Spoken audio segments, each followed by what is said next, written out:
how to fix server send broken packet on Minecraft Alternos.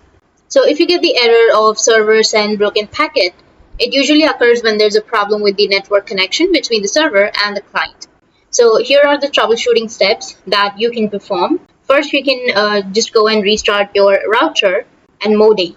Sometimes network issues it can be resolving by simply restarting your router and modem. Unplug them from the power source, wait for a few seconds, and then plug them back in. If that doesn't fix your problem, you can go with your network connection. You can check your network connection, make sure that your internet connection is stable and strong enough to support online gaming.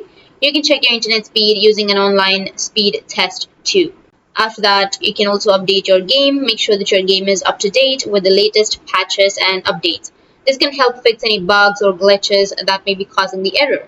After that, you can go with disable any firewalls or antivirus software. Sometimes firewalls or antivirus software can interfere with your network connection and cause issues with online gaming. So try disabling them temporarily to see if it resolves the issue. If none of these steps work, you can contact the game support team to get further assistance. You can also go with the link which is right here, contact us Minecraft help, which will take you to help.minecraft.net. From there, you'll be able to submit a ticket. You can scroll down and from here you can choose the language, the game title, the platform, the category of your questions, your name, your email address, confirm email address, choose a file if you want to, and then submit. And after that, your problem will be fixed. That's it, and if you have any questions, feel free to comment below. Thanks for watching.